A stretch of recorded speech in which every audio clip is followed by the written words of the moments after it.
Laurent Louis, merci beaucoup de m'avoir accordé cette interview avec tant de générosité. Merci beaucoup. Merci. Voilà, donc ma première question est celle-ci. Vous venez de comparaître devant la Chambre du Conseil de Bruxelles qui devait statuer sur un éventuel renvoi en correctionnel. Comment cela s'est-il passé? Bon, écoutez, ça s'est très bien passé parce que lors de cette première comparution, j'ai beaucoup rigolé. Dès qu'on a été directement dans le bain, puisque l'une des parties civiles, le journaliste Mahmed de Penningen, a directement demandé mon internement. Donc, j'ai dit, tiens, ça commence en force. On demande mon internement. Et j'ai été très heureux, même si moi je le savais déjà, mais bon, c'est toujours bien quand c'est confirmé, très heureux de voir et d'entendre le juge d'instruction, qui avait lui-même demandé une expertise psychiatrique en ce qui me concerne, avouer qu'il avait montré mes vidéos d'intervention au Parlement. C'est déjà très comique, hein.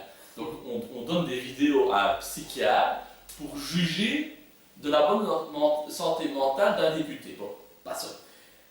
Et sur base de ces vidéos, les psychiatres, les experts étaient parvenus à la conclusion que je n'étais pas fou. Ma journée s'illuminait pour commencer. Une confirmation, je pouvais être vraiment satisfait, heureux, je suis reconnu comme non fou.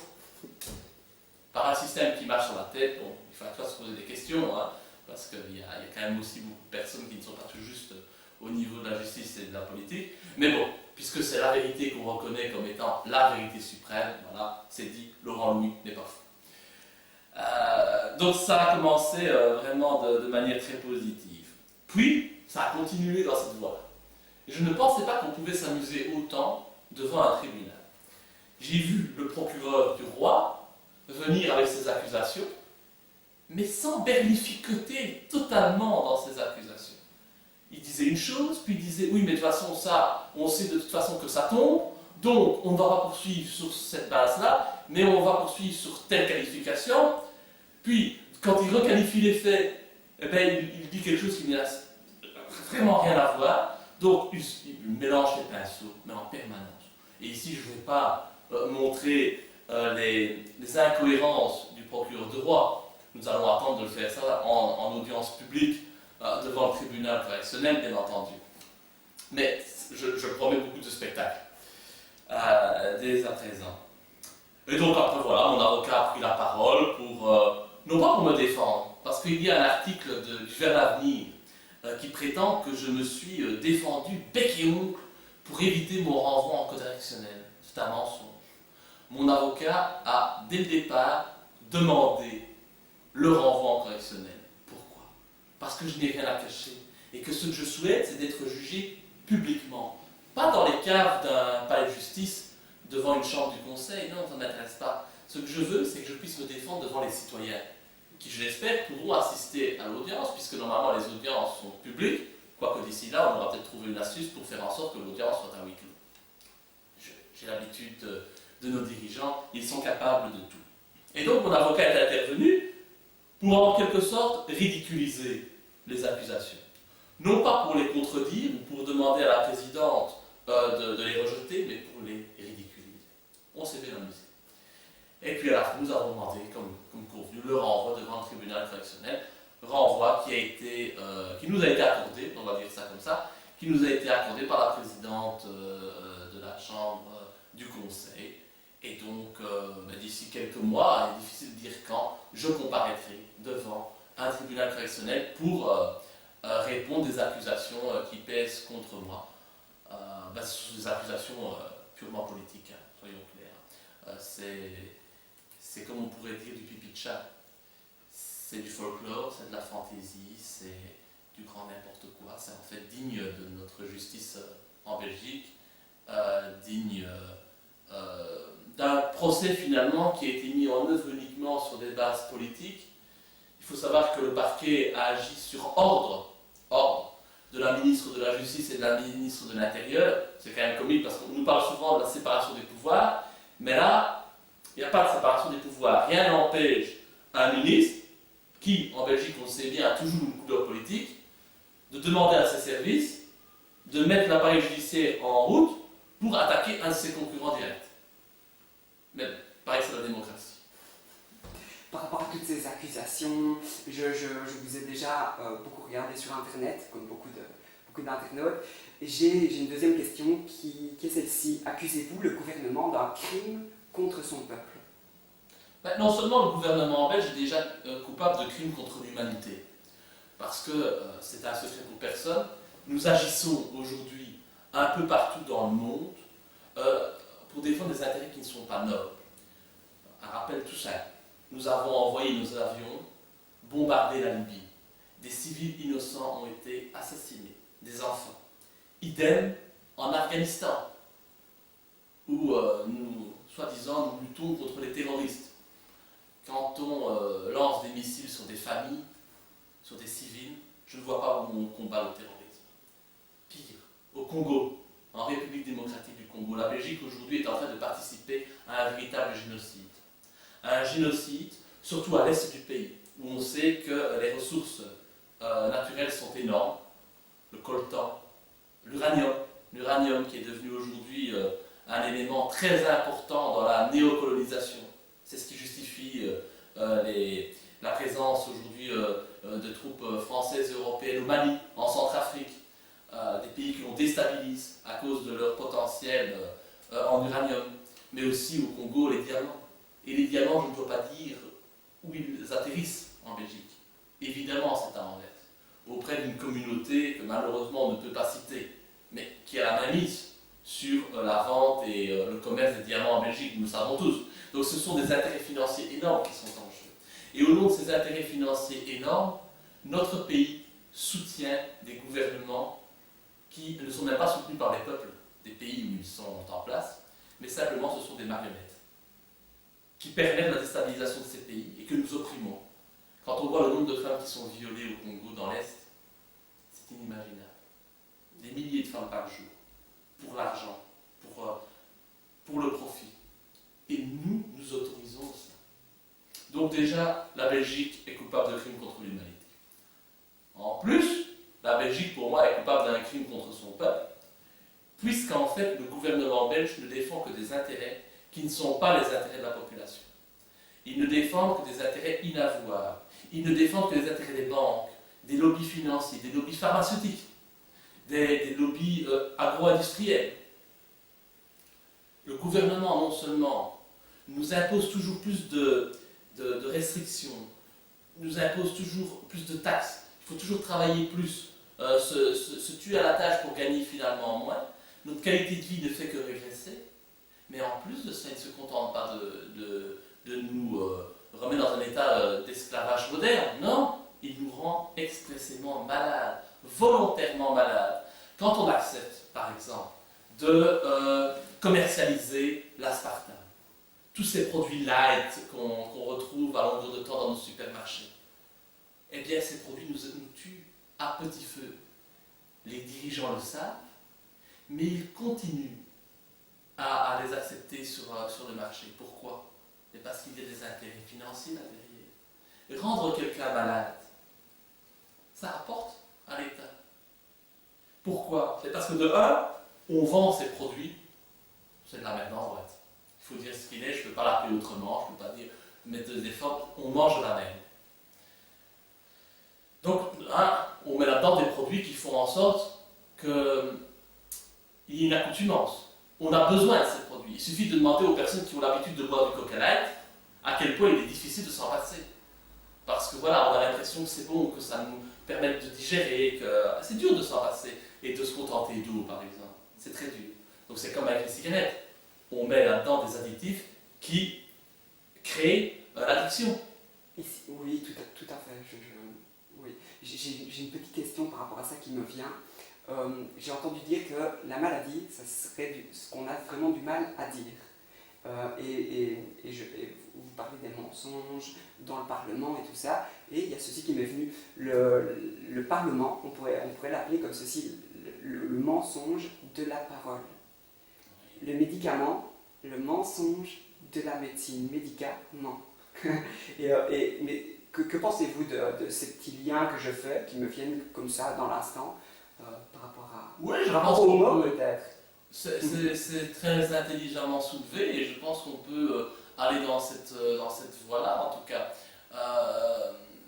Moi, tout ce que je constate, c'est que nos gouvernements font tout pour rendre la population malade et que rien n'est fait pour sortir. On défend des intérêts agroalimentaires, pharmaceutiques, et ça, c'est extrêmement mauvais pour la population. Je vous ai montré cette addiction qui est créée, ça fait évidemment marcher le commerce, comme on dit. Et puis, quand la personne est malade, ça fait encore marcher autre chose, ça fait marcher les banques, ça fait marcher l'industrie pharmaceutique. Quand on est malade, on nous donne directement des médicaments, des antibiotiques. Donc, jackpot, encore une fois, évidemment, pour les intérêts financiers.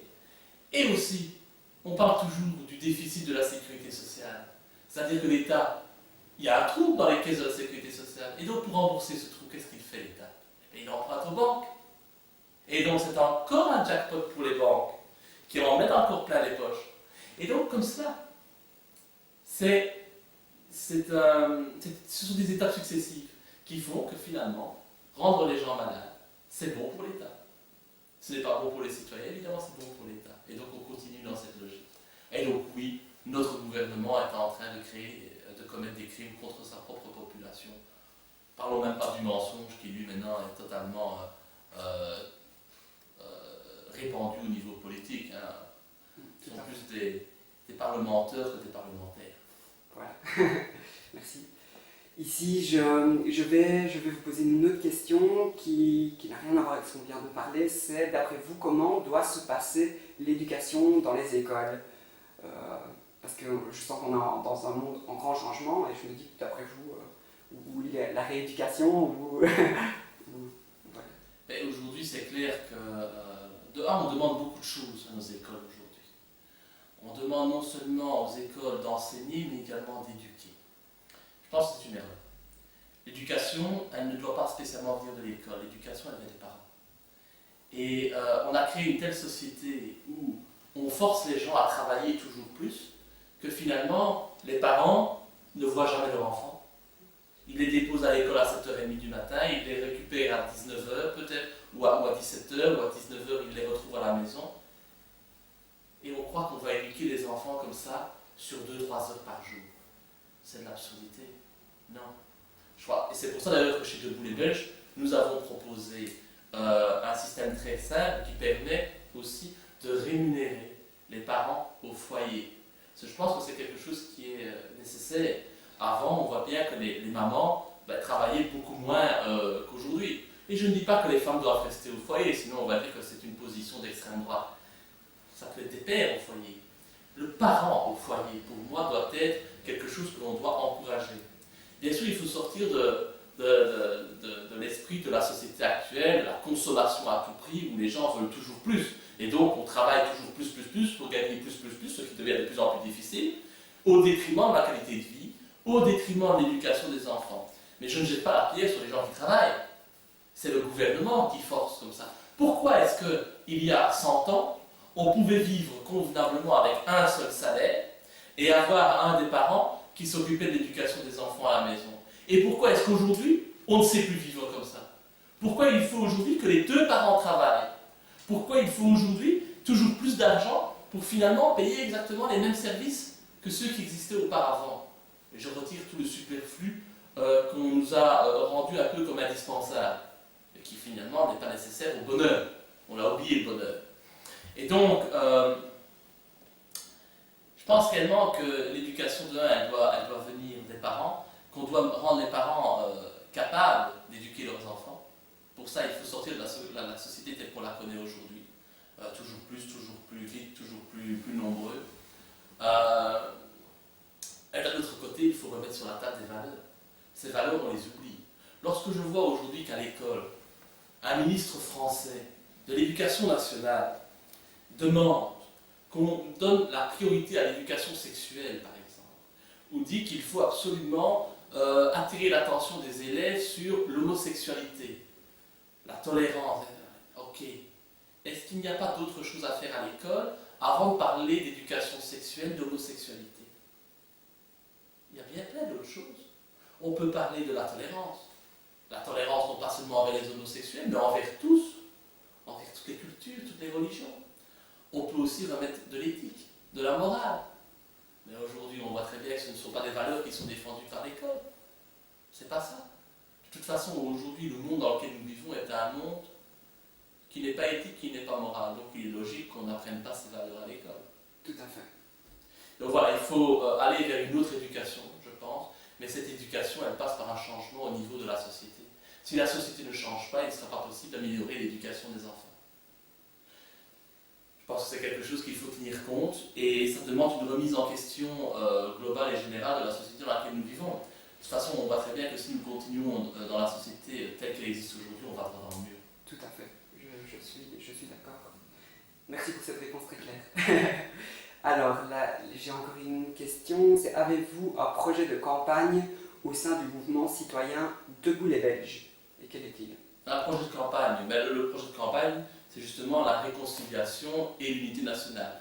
Donc Debout les Belges est un mouvement qui est le seul mouvement politique et citoyen en Belgique à défendre non seulement toutes les religions, le respect de toutes les religions. Nous n'avons pas peur de parler de religion, ce n'est pas un mot tabou.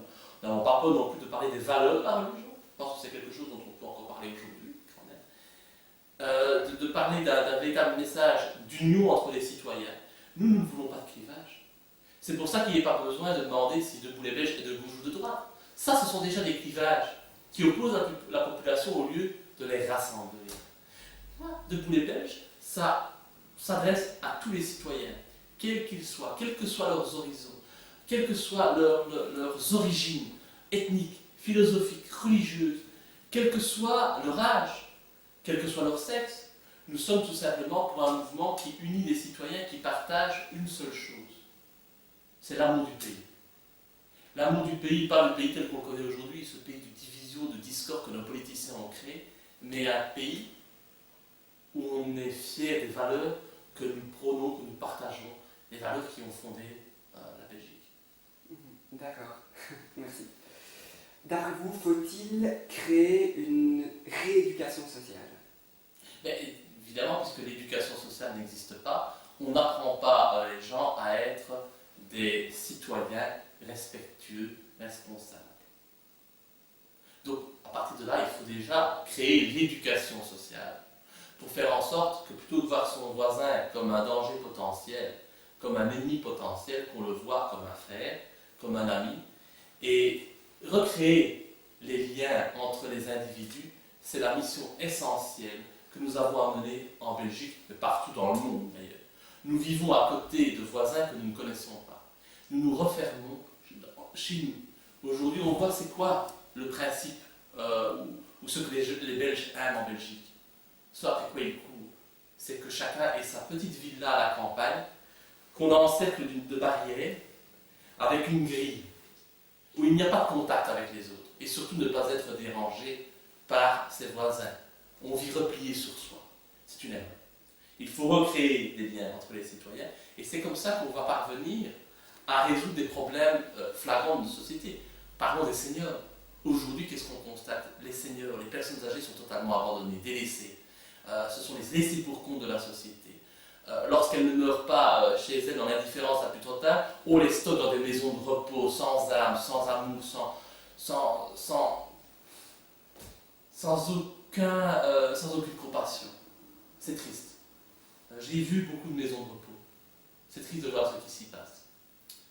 Et tout cela coûte évidemment énormément d'argent et on pourrait résoudre ces problèmes par un peu de compassion et en faisant des gestes les uns vers les autres. Qu'est-ce qui nous empêche d'aller rendre service à la personne âgée qui habite à côté de chez nous? Rien. Ça demande juste un peu de temps. Et ce temps, je crois que quand on est un citoyen respectueux, responsable, eh bien on doit accepter de le donner pour une cause qui en soit bonne. Donc c'est ça l'éducation sociale. C'est de voir les autres non pas comme des ennemis, mais comme des amis. L'éducation sociale, c'est par exemple ne pas croire tout ce que les médias nous racontent. Ne pas croire que par exemple tous les musulmans sont des terroristes en puissance. Les musulmans, j'en fréquente, sont des gens bien. Oui, il y a des crapules, comme partout ailleurs. Mais ce n'est pas ça qui correspond aux musulmans. Les musulmans ne sont pas des terroristes, mais c'est ce qu'on nous fait croire. Et cette haine de l'autre qu'on essaie de créer par les médias, par le monde politique, est très dangereuse. Mais elle participe à un projet très clair. C'est que l'État ne veut pas que nous soyons des citoyens responsables. Il ne veut pas que nous soyons des des citoyens qui disposons d'une éthique, d'une morale, parce que c'est l'immoralité qu'on tente de nous imposer. Et par un procédé très simple, par exemple, c'est la laïcité. En imposant cette laïcité, eh bien, on accepte tout et n'importe quoi. Le mariage pour tous. L'IVG dont on parle maintenant en France, où on veut vraiment faire un droit sacré à l'IVG. On oublie le droit à la vie en parlant de ça. Je ne suis pas, soyons clairs, je suis ni contre les homosexuels, je crois qu'ils doivent avoir des droits et c'est normal. Je ne suis pas contre l'avortement. Je pense qu'une femme doit avoir le droit de pouvoir disposer librement de son corps. Mais de grâce, n'encourageons pas ces procédés, n'encourageons pas ces pratiques, ce n'est pas le rôle de l'État. Pourquoi encourager les enfants à devenir homosexuels? C'est ce que fait Vincent Peillon en France.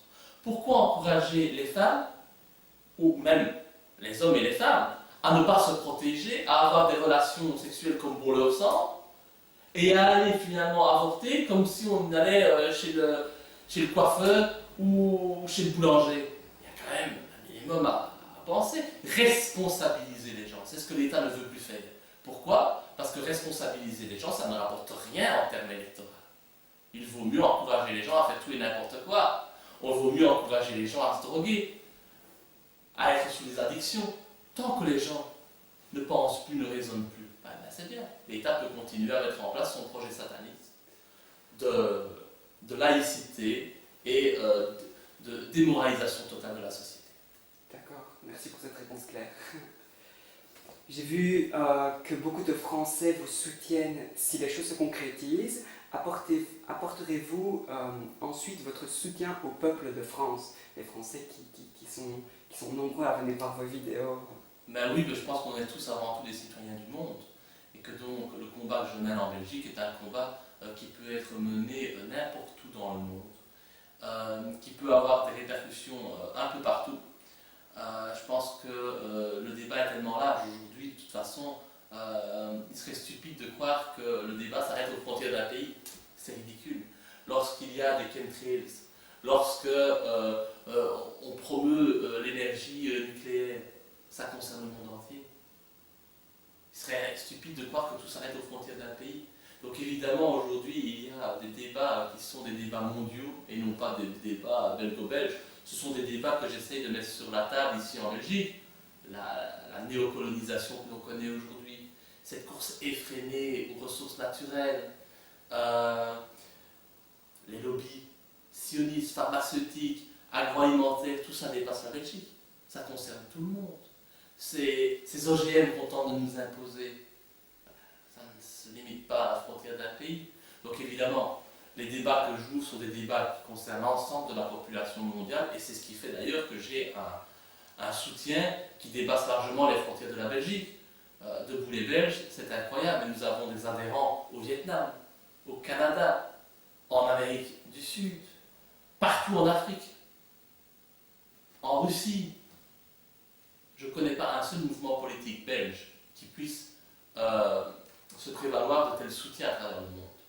Donc c'est la preuve que ce que je dis concerne l'ensemble de la population et que les gens se sentent concernés par mes paroles. D'accord, merci. D'après vous, quel est le plan de structuration, j'en reviens un petit peu à ce que j'ai dit tout à l'heure, le plan de structuration du mouvement citoyen Debout les Belges, car il me semble important que les habitants puissent se projeter dans cette aventure vers l'amour, la vérité, l'honneur et peut-être la fraternité entre toutes les ethnies, comme vous l'avez si bien dit tout à l'heure. Oui, ça c'est clair. Écoutez, on parle de Debout les Belges, mais on pourrait tout simplement parler de Debout. Debout, c'est ce que je souhaite, c'est que tous les citoyens du monde soient debout. Debout les Belges, on est en Belgique, donc c'est logique. Mais bon, j'aimerais que tous les citoyens du monde soient dans la même position. Debout les Français, debout Congolais, debout les Américains, qui eux subissent énormément aussi. La population américaine, on ne doit pas l'avoir comme des ennemis non plus, subissent aussi des comportements malhonnêtes et criminels de leur gouvernement. Debout les citoyens du monde, tout simplement. Donc, il est important de savoir que Debout les Belges, ça ne se résume pas à Laurent Louis. Bien évidemment, je suis le seul aujourd'hui à être connu. Je suis le seul à pouvoir m'exprimer au nom de Debout les Belges, visiblement ici au sein du Parlement en Belgique. Mais ce n'est pas que ça. Debout les Belges n'existerait pas s'il n'y avait que Laurent Louis. Heureusement, aujourd'hui, Debout les Belges, c'est des milliers d'adhérents, des centaines de militants qui vont sur le terrain, qui propagent notre discours, nos informations, notre programme. C'est un changement de mentalité Debout les Belges, même. Je ne vais plus dans un seul magasin, par exemple, que ce soit du côté de Charleroi ou à Bruxelles ou ailleurs, sans qu'on m'encourage. C'est comique, parce que dans la presse, on donne une très mauvaise image de moi. On fait en sorte de montrer que Laurent Louis était scellé. Finalement, qu'il n'y a que lui qui croit ce qu'il raconte, qu'il est débile, qu'il raconte n'importe quoi, qu'il ne sait pas ce qu'il dit, qu'il est con, que c'est un accident de la démocratie. Oui, c'est vrai, je suis un accident de la démocratie, j'en suis fier. C'est bien d'être un accident de la démocratie, surtout quand cette démocratie est pourrie, qu'elle est complètement dénaturée. Je suis fier d'être un accident de la démocratie. Et donc, si les gens me soutiennent dans la rue, s'ils m'encouragent, si je reçois tous les jours, et d'ailleurs, j'en profite pour dire que je suis désolé de ne pas répondre aux citoyens rapidement. Je suis totalement noyé sur Facebook. 3 comptes sur Facebook. Des milliers de messages auxquels je suis incapable de répondre. Je passerai mes journées, mes nuits, et encore, je n'aurai pas fini. 3 comptes Facebook. Des mails qui arrivent par centaines tous les jours sur ma boîte mail, et auxquels je dois prendre beaucoup de temps pour les répondre. Je suis désolé, c'est malheureusement la contrepartie de ce soutien citoyen qui me fait énormément plaisir, mais qui me met aussi mal à l'aise parce que je ne sais pas répondre à tout ce soutien. Mais je continue. Je préfère répondre plutôt qu'un mail, répondre par des actes. Parler, c'est facile. Écrire, c'est facile. Agir, c'est beaucoup plus difficile. C'est ce que tous les autres élus n'ont jamais fait jusqu'ici. Et donc, même si je ne réponds pas à tous les citoyens, je m'en excuse. Et j'en profite de votre caméra pour leur dire que je m'excuse auprès d'eux. Mais je préfère agir. Leur message me fait énormément plaisir. Leur soutien est très important pour moi. Et donc, chacun aujourd'hui peut être un représentant de Debout les Belges. Auprès de ses amis, de sa famille, de ses collègues de travail. Soyons tous des représentants de Debout les Belges. Non pas pour soutenir un mouvement politique, mais pour soutenir la libération du peuple belge. Et plus globalement, du peuple du monde. D'accord, merci beaucoup. La pollution, ici je vais revenir avec un sujet un peu plus sombre. C'est par rapport à la pollution. Donc la pollution tant dans les airs, les chemtrails, que de l'eau, industrie pétrolière, marée noire, que de la terre, usines nucléaires et pompage intensif du pétrole, dont certains n'hésitent pas à dire qu'il s'agit du sang de la terre. Pour vous, quelles vont être les alternatives à ce pétrole? Car nous arrivons à la fin de celui-ci. Quelles vont être les énergies utilisées, ou plutôt celles que vous avez envie de voir arriver au sein du mouvement citoyen Debout les Belges, et même au-delà en France et dans le monde, évidemment? Ce qu'on constate, c'est que ces 100 dernières années, on n'a jamais pollué autant la planète. C'est grave, c'est triste, parce qu'on est en train de la détruire. Elle est là depuis des centaines et des centaines d'années, et nous, en quelques années, on est en train de la détruire comme on ne l'a jamais fait. C'est dramatique. Donc évidemment, on sait aujourd'hui qu'il y a d'autres énergies que le pétrole. Si simplement on ne les développe pas ou on ne les met pas en valeur, c'est tellement que le lobby pétrolier est important. Vendre du pétrole, ça rapporte de l'argent. Et on sait bien à qui ça rapporte de l'argent. Surtout à des pays qui dirigent le monde aujourd'hui, qui sont de véritables dictatures. Et qu'on n'accuse jamais. Le Qatar, l'Arabie Saoudite. C'est de là, les États-Unis. Je n'ai pas peur de le citer. Pour moi, Qatar, Arabie Saoudite et les États-Unis, c'est la même chose. Rajoutons Israël, sauf que là, il n'y a pas de pétrole. Mais sinon, c'est la même idéologie. Eh bien, c'est triste de voir qu'on ne veut pas sauver notre planète aujourd'hui en développant des énergies alternatives qui existent pour défendre justement ce lobby pétrolier. On ne le fera pas. On attendra le dernier moment pour le faire. On ira jusqu'au bout, parce que ça rapporte trop d'argent. Pourtant, il y a énormément de scientifiques, de chercheurs qui ont montré, qui ont développé des projets qui utilisent, bien entendu, des énergies qui ne sont pas dommageables pour l'environnement. L'air, l'eau, la gravité. Ça existe. La géothermie, ça existe. chauffer grâce à la chaleur de la terre. Ça ne coûte rien. Mais ça rapporte beaucoup moins que le pétrole. Donc, rien n'est fait pour l'encourager. Les voitures à l'eau, qui roulent à l'eau, ça existe. Mais on ne fait rien pour le développer. Les transports en commun qui permettent de compenser les avions, par exemple. Les avions sont très énergivores. Ils polluent énormément. Déjà, normalement, ils polluent, mais en plus, quand on leur ajoute les chemtrails, qu'on impose sur certaines lignes, évidemment, là, ça pollue encore plus. Mais il y a des systèmes qui existent, qui permettent, par exemple, des transports en commun qui fonctionnent par la gravité et qui fonctionnent même très rapidement. Il suffit de se renseigner sur Internet.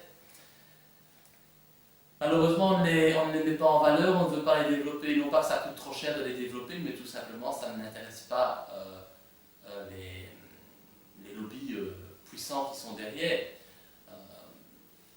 Il faut voir, l'énergie est autour de nous, tout autour de nous. Elle n'est la propriété de personne. Or, certains groupes pour décider se l'approprient. Electra, Bell, les autres. Pourquoi? Moi, je suis pour la gratuité de l'énergie. Parce que je pense que l'énergie, on peut la construire, on peut la créer, sans que ça ne coûte quoi que ce soit. Personne n'est propriétaire de l'énergie. C'est ce qu'on veut nous faire croire. Et donc on doit payer pour se chauffer. On doit payer pour rouler, pour se déplacer. Bientôt on va devoir payer pour respirer. Je le crains. Tout à fait. Et d'après vous, en parlant de ces nouvelles énergies, donc, quelle va être l'alternative la plus probable, selon vous, au pétrole utilisé comme carburant pour les voitures, et comment allez-vous vous y prendre pour mettre tout ce système, ce nouveau système en marche? De un, il faut sortir de la puissance des lobbies qui imposent leurs lois. Donc il faut récupérer une souveraineté au niveau politique. Ça, la base. Si on continue à avoir des élus corrompus, ben rien ne sera jamais possible. Parce qu'ils préféreront toujours l'appât du gain plutôt que le bon sens. Donc il faut sortir de cette logique. Il faut retrouver notre souveraineté au niveau politique. On doit pouvoir avoir à la tête du pays des gens bien, convenables, éthiques, moraux, des gens qui se battent pour l'intérêt de la population et non pas pour les intérêts financiers. Ça, c'est la première chose. Sans cela, on n'arrivera à rien. Puis, il faut mettre en œuvre différents projets.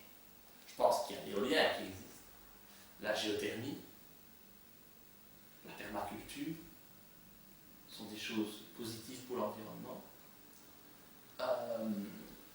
On n'est pas obligé d'utiliser tous ces engrais chimiques. Pas du tout. Comment on faisait auparavant? Les fruits, ils existent depuis toujours. On n'a pas eu besoin de produits chimiques pour pouvoir les manger. Or, aujourd'hui, on nous les impose. Et qu'est-ce qu'on voit? Ces produits chimiques tuent les abeilles, par exemple. Et ça, c'est dramatique pour la biodiversité. On voit qu'il y a des espèces qui disparaissent. À cause de la pollution. Einstein, justement, avait dit par rapport aux abeilles que quand elles commenceraient à disparaître, eh bien, ça pourrait annoncer un changement, en tout cas, planétaire. Ah ben c'est clair, puisque si les abeilles ne peuvent plus faire leur travail, nous allons perdre énormément d'espèces sur la Terre. Donc c'est clair que c'est vital. Donc voilà, il y a de l'hypocrisie. On met en place certains projets comme les projets Maya, communes Maya qui existent un peu partout dans le pays. Mais bon, si on ne s'attaque pas à la source du problème, on a beau créer toutes les communes Maya qu'on veut, hein, tant qu'il y a toujours tous ces produits chimiques qui sont autour de nous, ben les abeilles continueront à mourir, c'est une évidence. Et je pense qu'un projet très bien, c'est le projet de Beekirch au Luxembourg, où là, c'est une commune luxembourgeoise, où les habitants de la commune sont totalement indépendants du point de vue énergétique. L'électricité, la production ne leur coûte pas un euro.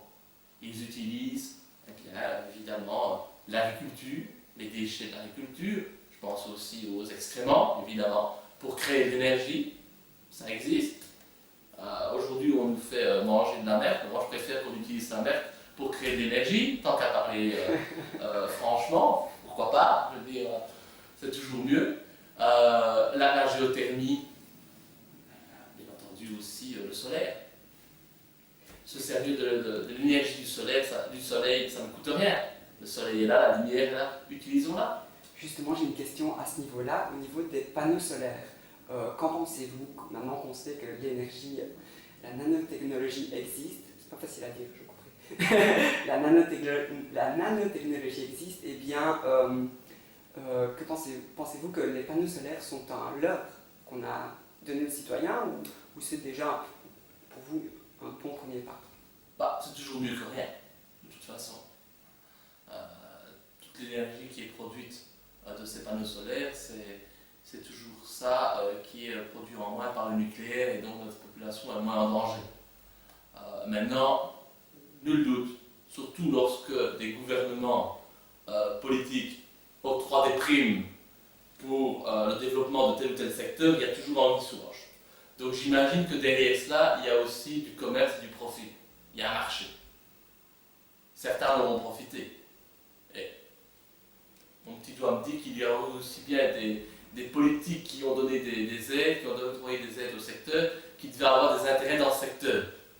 Mais bon, ça ne m'étonnerait pas.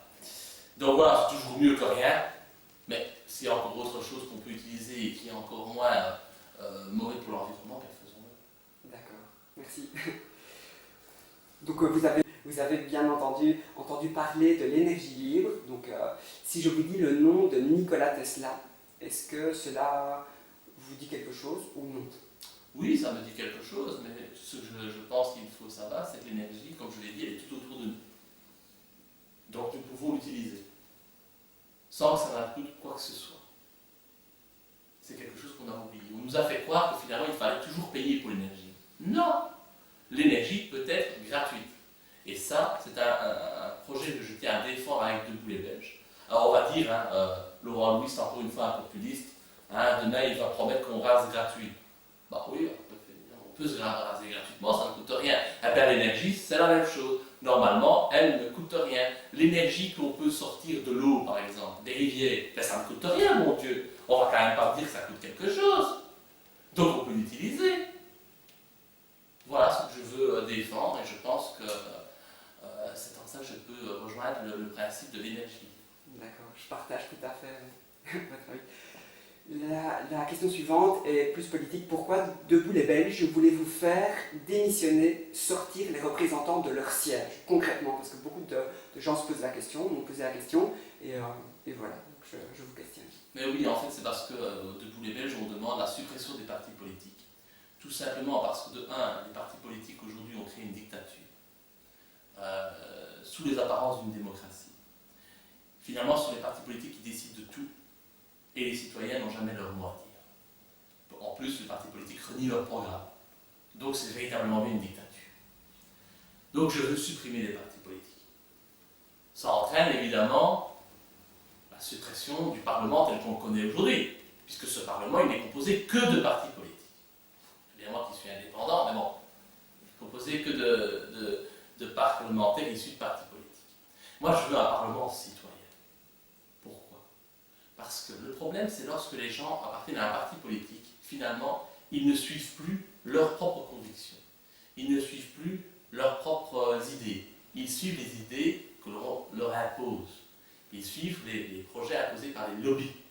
Parce que tous nos partis politiques sont dirigés par des lobbies. On le sait. La NVA, c'est le lobby du patronat. Voilà. Je ne vais pas continuer dans le reste. C'est un exemple tout simple. Et donc, ils ont tous leur lobby. Donc pour vous, Debout les Belges est plutôt un mouvement citoyen qu'un parti politique? Oui, c'est un mouvement citoyen qui regroupe donc des citoyens qui veulent changer la politique. La vocation de Debout les Belges, c'est de disparaître.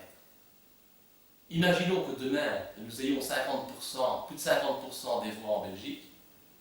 La première décision qui sera prise, ce ne sera pas de constituer une majorité absolue avec un Premier ministre de Debout les Belges et l'ensemble des ministres de Debout les Belges. Non, c'est de dissoudre le Parlement. Ce sera la première décision qui serait prise, de mettre sur pied une constituante et de revoir notre constitution pour que les partis politiques soient interdits et pour que le Parlement finalement soit composé d'un nombre de citoyens libres, qui ne puissent pas se regrouper en caste, comme c'est le cas aujourd'hui, mais que ce soit des citoyens libres. Imaginez 300 parlementaires libres. Il est difficile de les corrompre. Il faudrait aller voir les 300 personnes pour parvenir à les corrompre. Aujourd'hui, qu'est-ce qu'on a? Oui, on a 150 parlementaires, c'est vrai, mais il y a 12 partis politiques. Il suffit d'aller voir les 12 présidents des partis politiques et l'affaire est dans ça. Très facile, hein? Oui. Surtout que tous ces partis ont décidé aujourd'hui qu'il n'y avait plus d'opposition entre eux. Pourquoi? Pour toujours avoir accès au pouvoir. Donc ils ont totalement dénaturé la démocratie. Et donc voilà, ça c'est l'objectif de Debout les Belges. C'est ça qu'il y a derrière l'idée de ce Parlement citoyen. C'est pas dire, voilà, tous les politiciens aujourd'hui sont incompétents. Non. C'est de dire qu'il y a une possibilité très claire de corruption. Et de voir que ces politiciens ne défendent pas les intérêts des citoyens. Donc, mettons des citoyens honnêtes, totalement indépendants, et je suis persuadé que le pays sera mieux géré. Il faut sortir de la croyance qui dit qu'il faut faire des études de politique pour être politicien. Ça n'existe pas, les études de politique. Il faut simplement, pour être un bon politicien, un bon homme politique, c'est connaître la vie. Savoir gérer un budget au sein de sa famille. Être un homme droit, moral, éthique. C'est ça, faire la politique, avoir du bon sens. C'est ce que nos élus ont oublié. Et donc je crois qu'on doit s'en débarrasser. C'est vrai. Oui. Politique rime avec éthique aussi. Pas aujourd'hui. C'est ça. Ouais.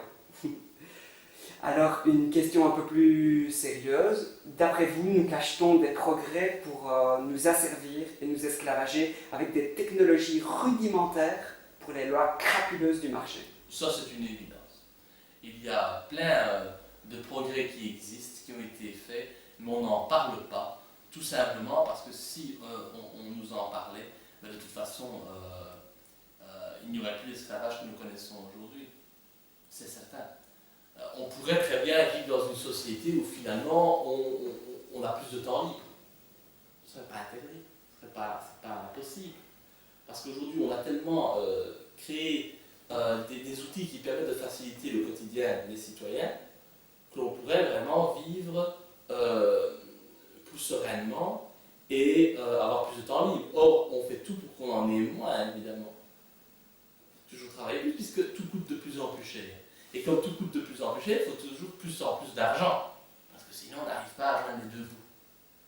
Donc voilà, c'est clair. Il y a un projet là derrière qui de cacher l'évolution, nous faire croire à des pseudo-évolutions dans d'autres secteurs qui finalement ne sont pas des évolutions, mais sont des régressions. Et finalement, on le constate, notre qualité de vie ne s'est pas améliorée, alors qu'on connaît tellement plus de choses qu'il y a 100 ans. Notre vie pourrait être tellement plus belle, or ce n'est pas le cas. Et on connaît autour de nous que des régressions. La première régression, c'est la régression sociale. Nous perdons nos acquis, alors qu'on devrait en gagner de plus en plus. C'est le contraire qui se passe. Donc bien sûr qu'il y a un approche machiavélique comme derrière. D'accord, merci. Acceptez-vous maintenant de faire un petit bonjour aux 1000 auditeurs de Todagaya et afin de leur donner votre vision de la spiritualité ou de la religion, car bien souvent les religions ou spiritualité des êtres politiques, en tout cas bien souvent la religion ou spiritualité des êtres politiques n'est pas mise en avant. Il me semble essentiel de remettre cela au goût du jour. Qu'en pensez-vous et acceptez-vous de répondre à ces quelques questions, 2-3 questions?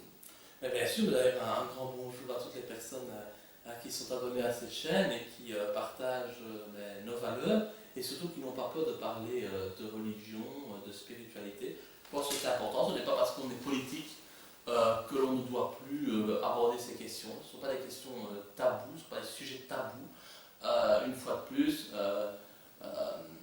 ce sont des sujets que mes collègues, entre guillemets, évitent parce qu'ils ont peur d'y perdre les plumes d'un point de vue électoral. Parce qu'encore une fois, il faudrait tomber dans un clivage. Je suis désolé, quand on parle de religion ou de spiritualité, on n'est pas obligé d'opposer les catholiques aux musulmans. Nous partageons tous les mêmes valeurs. Nous partageons tous la même éthique. Tout simplement, ce n'est pas être musulman ou être catholique qui compte, c'est être croyant. Mais bien entendu, ceux qui nous dirigent ont décidé de croire en Satan plus que croire en une véritable spiritualité. Et donc, bien entendu, c'est mal vu aujourd'hui de croire en quelque chose. Il vaut mieux croire au $, que croire à la Bible, au Coran ou à je ne sais quoi d'autre, tant que ce n'est pas le Talmud qui est quand même particulièrement violent et irrespectueux des autres croyances, c'est toujours bon. Parce que la religion, c'est quoi? C'est pas le mal qu'on veut nous faire croire. La religion, c'est le partage, c'est la solidarité, c'est la compassion, c'est l'amour de l'autre, c'est la droiture, c'est l'éthique. Ouais. Bizarrement, c'est tout ce que nos politiciens ne supportent pas et n'appliquent pas eux-mêmes. Parce qu'on vit dans une société où il n'y a plus de solidarité, où il n'y a plus d'amour, où on oppose en permanence les uns aux autres. Et je suis persuadé que ce rejet de la spiritualité, c'est quelque chose justement qui est utilisé par ce grand projet sioniste qui est de développer l'islamophobie dans notre pays. Pourquoi? Parce que nous, ça fait 40-50 ans qu'on a tout fait pour nous supprimer tout notre passé religieux. On supprime les croix dans les palais de justice, on ne veut plus mettre des sapins de Noël dans les administrations. Voilà. Pourquoi? Parce que la religion, c'est de la morale, c'est de l'éthique. Et les musulmans, aujourd'hui en Belgique, ils croient encore en quelque chose. Ils ont encore cette habitude religieuse, on va dire, que nous, on a tout fait pour gommer. Et je crois que toute cette islamophobie qui existe dans notre pays, eh bien, elle est faite exprès. Donc voilà, moi je constate qu'il y a ce grand projet de lutter contre les musulmans qui est mis en œuvre dans nos pays. Parce que les musulmans sont encore des gens qui croient en quelque chose, qui croient en quelque chose d'autre que l'argent, qui ont encore une éthique, une morale. Nous, on a tout fait pour effacer cela. Et donc aujourd'hui, ces pratiquants musulmans sont encore des résistants. Et donc on tape dessus, on les stigmatise. On essaye de dire à la population, attention, vous voyez, ces musulmans, c'est à cause de leur religion qu'ils sont dangereux. C'est à cause de leur religion que ce sont des terroristes en puissance. C'est à cause de la religion que l'on tue des gens. Je crois sincèrement que l'on tue aujourd'hui beaucoup plus de personnes au nom de ce nouveau Dieu qu'on veut nous imposer, le Dieu de l'argent, qu'au nom de la religion. Si on regarde autour de nous, il y a beaucoup plus de personnes qui meurent dans le monde à cause de la mauvaise gouvernance et des lobbies qui dirigent et de ce nouvel ordre mondial qu'à cause de la religion. Ça, c'est quelque chose que malheureusement personne ne dit, mais qui est une réalité. Et c'est ce qui fait pourquoi j'ai voulu que Debout les Belges soit un trait d'union entre les musulmans belges et les non-musulmans. Et on a souvent dit, mais Laurent Louis, il parle trop aux musulmans, il fait du communautarisme. Non, ce que je veux, c'est que j'ai compris quel était le projet. On tape sur les musulmans, non pas parce qu'ils sont mauvais, on tape sur les musulmans parce qu'ils sont une menace par rapport à ce projet sataniste qu'on veut nous imposer de laïcisation totale et de démoralisation de la société. Et donc ce sont des résistants. Et moi j'aime ce terme de résistant, je suis moi-même un résistant et donc je crois que tous les résistants doivent s'unir. Et donc c'est normal que Debout les Belges s'adresse aussi aux Belges musulmans à qui on tend une main pour travailler avec tous ces dissidents, ces jeunes, cette jeunesse dissidente en Belgique qui est catholique, qui a des origines belgo-belges, mais qui a compris qu'on nous mentait, qu'on nous manipulait. Et donc c'est l'unité pour la vérité. D'accord, merci. Donc selon vous, nous sommes invités à rester proches de nos valeurs tant spirituelles que religieuses, d'après ce que je comprends. Tout à fait. C'est ça. Tout à fait, c'est ce qui fait que notre société pourra reprendre le droit chemin, qu'on pourra retrouver de l'éthique et de la morale. Si nous ne faisons pas ça, nous allons droit dans le mur. Et dans quelques années, il y aura des guerres civiles. Nous aurons tous plus en plus de maladies. Et finalement, nous mettrons en danger l'existence même de la planète. Donc je pense qu'il faut retrouver de la religion, de la spiritualité, que c'est la voie à suivre. Je ne dis pas qu'il faut aller dans l'extrême. Je ne dis pas qu'on doit tous faire notre prière tous les jours. Je dis simplement qu'il faut adopter un comportement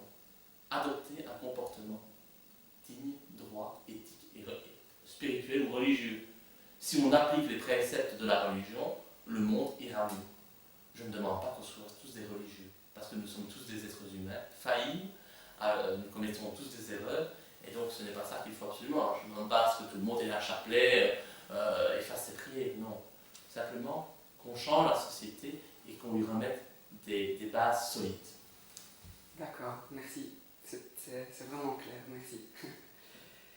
Alors, la prochaine question, c'est une question qui me tient à cœur. C'est êtes-vous spirituel, religieux ou les deux? Et pour vous, y a-t-il une différence? Si oui, laquelle? Eh bien, j'ai été un laïc convaincu. J'ai souvent défendu la laïcité. Avant, je ne comprenne ce qui se cachait derrière cette laïcité. Avant, je ne comprenne quel était vraiment l'objectif de ce projet. Et donc, moi, si on m'avait parlé de religion il y a quelques années, je l'aurais rejeté d'un revers de la main, aussi parce que ma vie personnelle fait que j'ai été fâché avec Dieu pendant très longtemps. Lorsqu'on voit toutes les personnes qui vous sont proches disparaître les unes après les autres, on en veut à Dieu, évidemment. On se dit, mais pourquoi tu me les prends? Pourquoi, finalement, ce sont toujours les bons qui partent avant? Quand on voit nos ministres, ils vivent très longtemps, ils vivent très vieux. Je préférerais que Dieu ait emporté d'Irupo comme ma maman, comme mon papa, parce qu'eux étaient des gens bien. Ils n'ont jamais fait de mal à personne. On ne peut pas dire la même chose de nos dirigeants ou de nos d'Irupo, eux, clairement. Et je ne parle pas, on risque encore de m'attaquer, parce on pourrait dire que j'évoque la pédophilie éventuelle du premier livre. Je ne parle même pas de ça. Ne fût-ce que dans les décisions de tous les jours, ces gens font le mal. Et eux sont toujours là. Ils vivent longtemps. Mais bon. Donc j'ai été fâché avec Dieu. Et puis, en me mettant à fond dans le combat de la dissidence, je me suis rapproché, tout doucement, d'une certaine spiritualité. Et je dois l'avouer aussi, en fréquentant des musulmans, j'ai aussi retrouvé ce goût pour la religion, ce respect pour la religion. Voilà. Je dis toujours, moi c'est un peu la même chose que Debout les Belges en fait. Je vis avec une femme qui est musulmane, donc j'apprends ce que c'est aussi que l'islam. Et ce que j'aime par-dessus tout, c'est que Debout les Belges, c'est comme moi. On va fêter le ramadan alors qu'on n'est pas musulman, et les musulmans fêtent la Noël. Ça, c'est vraiment la réconciliation, c'est l'unité nationale. C'est ce qui fait qu'on va enfin pouvoir vivre convenablement les uns avec les autres, sans considérer l'autre comme un danger potentiel. Et donc petit à petit, j'ai compris que la religion n'était pas quelque chose qu'on devait rejeter, mais plutôt qu'on devait en tirer les concepts pour justement essayer de les appliquer au niveau politique. C'est ce que j'essaie de faire. Je pense qu'aujourd'hui qu'on peut se rendre compte, sans pour autant être un intégriste religieux, sans pour autant dire que tout le monde doit adopter un comportement chaste ou je ne sais quoi.